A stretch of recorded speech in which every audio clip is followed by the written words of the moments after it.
we're asked to find the value of x, given that the number 235 written to base x equals 137 written to base 8. The strategy is to convert both sides to base 10, and then we solve the resulting equation. Let's get straight off into the solution.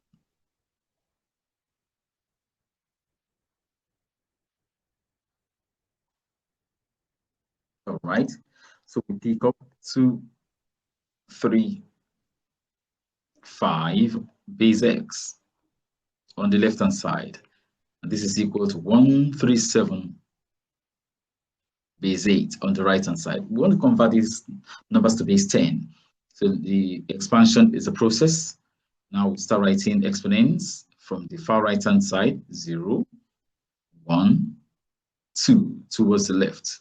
And in a similar manner, we go 0, 1, 2 towards the left. So the expansion procedure, as we take the first digit, which is 2, multiplied by the base x, raised to the power the number written on top of that 2, which is 2. Added to take the next digit, which is 3, multiplied by the base x, raised to the power the number written on the 3, which is 1. And finally, on this side, we take the digit 5 right there, multiplied by the base x, and raised to the power the number written on top of 5, which is 0. So this is conversion to base 10 on the left-hand side. Let's do the same operation on the right-hand side. So we take the first digit, which is 1. Yes, that's the 1 there. That's 1, actually. Multiplied by the base 8 to the power the number written on top of 1, which is 2. Plus the next digit is 3, multiplied by the given base 8, raised to the power the number written on 3, which is 1. And we continue into the last area. The last digit there is 7, multiplied by the base 8, raised to the power the number written on it, which is 0. Now we evaluate each unit, and therefore we have, starting from the power area, x to the power 2, that's x squared, while the x is unknown, so we simply have x squared multiplied by 2, and that is 2x squared. Next digit, x to the power 1 is x, multiplied by 3 plus 3x. The next area, x to the power 0, any number to the power 0 according to the laws of indices is 1.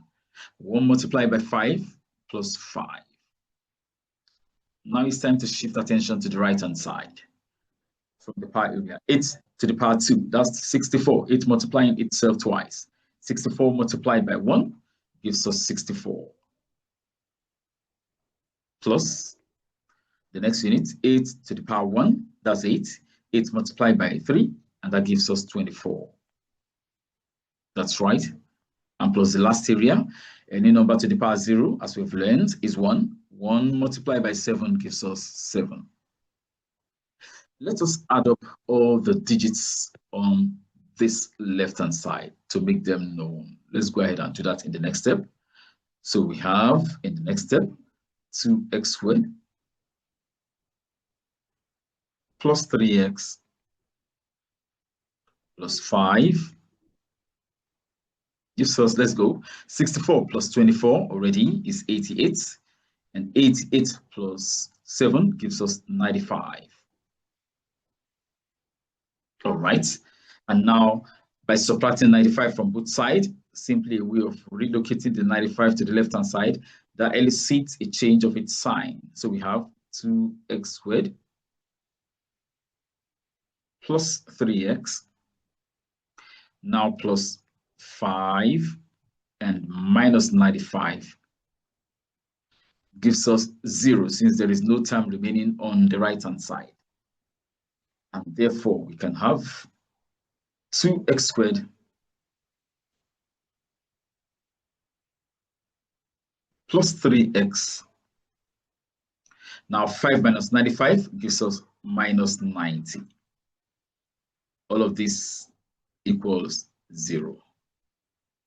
This is a quadratic equation, and we can search for the factors right away, carrying out a factor search in that area. Let's search for the factors. So multiply the first and last. 2 multiplied by negative 90 gives us negative 180. So we have 2 multiplied by negative 90. I don't want to show the sign of the 90, but we know this product is actually negative. Negative there. So let's do the factor search. 2 numbers that will multiply themselves to give 180, which is the product of 2 and 90. Remember, the product of 2 and 90 is 180. There is, of course, the minus. So we need 2 numbers that will multiply to give negative 180 and interact by addition and subtraction to give the middle positive 3. So we can search for these 2 numbers. Let us say divide the right-hand side by 15. 15 divides into 90, that's 6 times. A way of breaking the factors up. And 15 then multiplies 2. So if we divide one area, then you have to multiply the other area. 15 divides into 90 gives us 6. 15 multiplied by 2 gives us 30. And of course, these 2 numbers, 30 and 6, cannot do anything to give the 3 in the middle. So we need more further action. But if we divide by 2, 30 divided by 2 will generate 15. And now we use the 2 to multiply 6. So 2 divides into 30, you have 15. 2 multiplies 6, we have 12. And you see these 2 numbers, 15 and 12, can interact by addition or subtraction, specifically subtraction here, to give us 3. Now, since the product is negative, the bigger or the larger of these factors will take the middle sign, which is positive there. So you need to find my video on solution of quadratic equations to understand this. So we're going to give the positive sign to 15, the negative sign to 12. And now we charge the 2 factors with the variable in the middle, x and x. And now comes the replacement in the next step. We're going to replace the 3x in the middle by plus 15x minus 12x. But I prefer the order minus 12x plus 15x. And the reason is obvious. We want to have 2x squared